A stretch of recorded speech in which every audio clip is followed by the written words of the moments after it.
The dough has been rising overnight.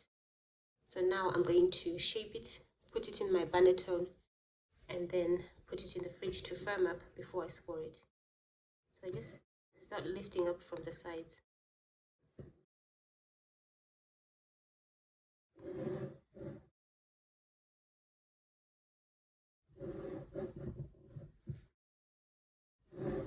I usually make my dough overnight, especially in winter. I mix it all together, leave it to rise. It's usually bubbly in the morning, depending on the weather. But if it's not, I leave it for longer.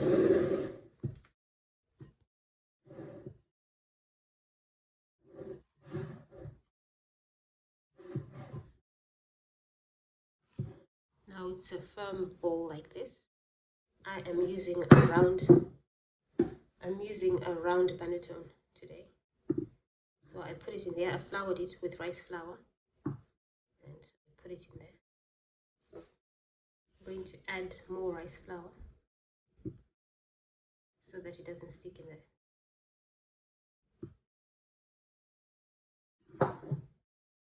At this stage, I then cover it with cling wrap and it goes in the fridge until firm and ready to score. Here's one that's been in the fridge overnight. It's in an oval banetone. The other one I used was a round one. So you can have the two sizes. The two shapes I've seen are the oval one and the round one. I don't know if there are any other shapes, but anyway.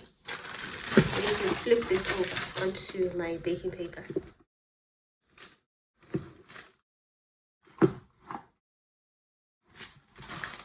And then just leave it to gently fall out. You can shake it out a little bit if you need to. See, it doesn't get stuck because I used the rice flour. Any other gluten-free flour also works. You can think of a design beforehand and use that, or just wing it and do it as you go. You can also paint sourdough. I have done a video where I've painted on sourdough. I use food coloring gels, or you can even use this one. It's also a gel, food coloring gel. But my favorite brand is this one that I like to use.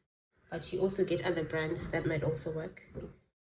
I use these for cakes and they're good for painting on bread. I think I'll do a little painting here. So I think I'll score some hearts, or maybe a heart along this side. I use a razor blade. If you have a lame with a handle, you can use that too. So I think I'll make an outline of where I want the hearts to go. I'll have one here.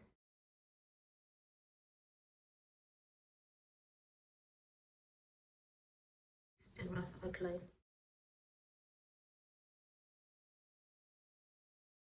Then you can use the razor blade later.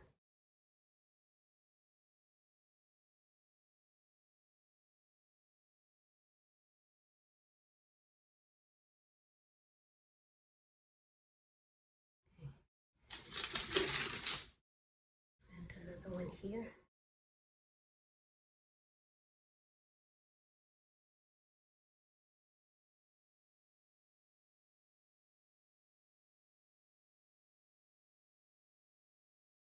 You don't need to pierce the bread, just make a rough outline with it. That's all you need to do. I think I have space just for two, and maybe two mini ones.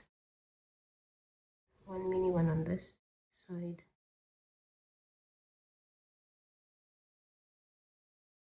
Okay.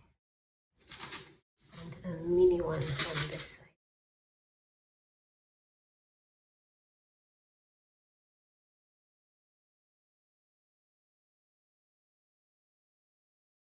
Now I get my razor blade.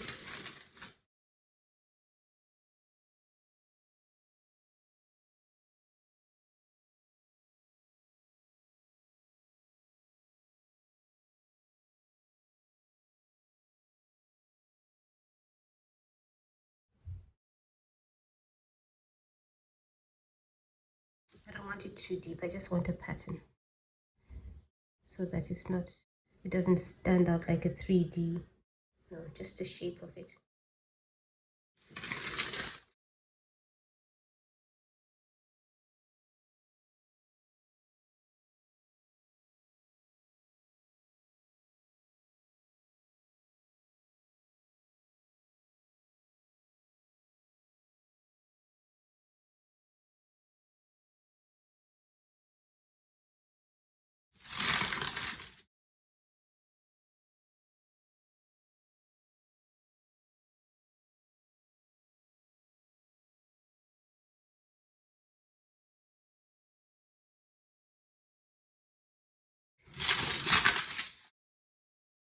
And then I get the smallest one, the small one on this side.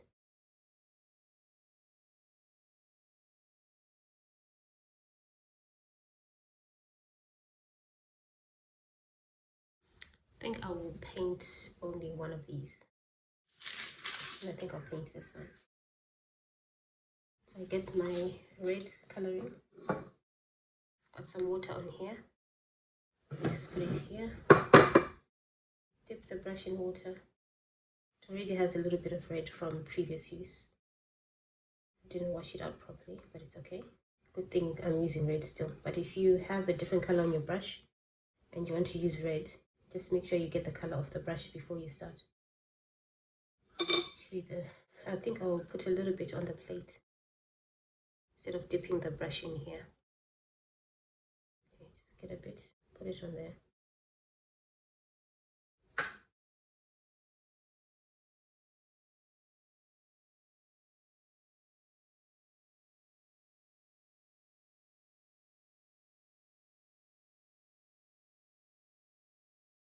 I've got to brush off some of the rice flour. It's best to brush it off so that you've got a cleaner design. Okay, so I'm brushing that one off. Dip it in there.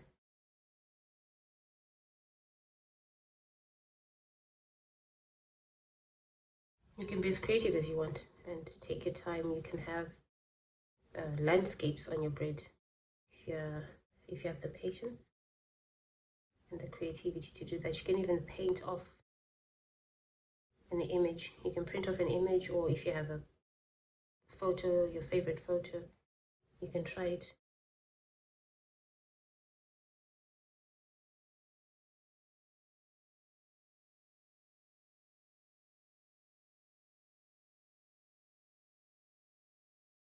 So make sure it's all covered. It bakes really well, this brand, so it stays quite vibrant even after baking.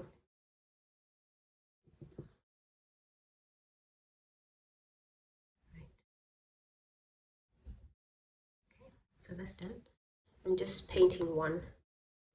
Then I'll show you the difference between the one that's painted and not painted, what it looks like when you score them and when they finish baking. Right, one more thing. To control how your bread opens up in the oven, you can score it, a deeper score somewhere, and I'm going to make mine centered today. So just one line right in the center. It's quite a deep one, this one. Unlike these ones, because this one is where I really want the bread to open up, because there's an oven spring that happens when you put bread in the oven.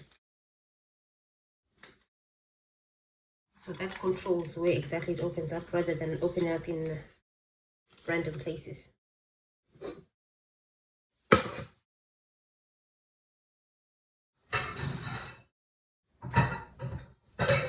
I use an enamel roaster to break my bread in.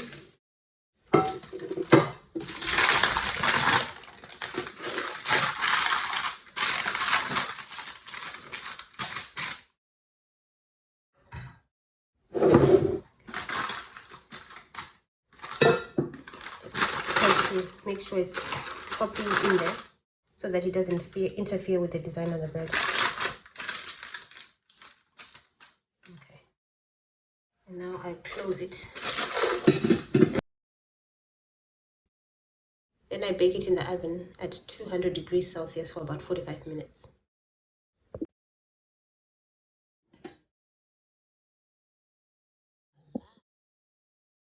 Look at that beauty. The oven spring is absolutely amazing.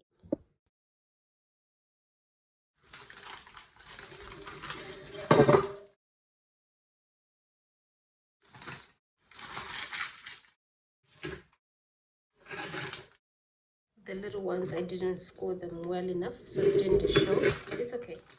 For next time I can, because it was a bit tricky to try and score the little ones. But look at the big ones. They're absolutely amazing. And this is the center scoring.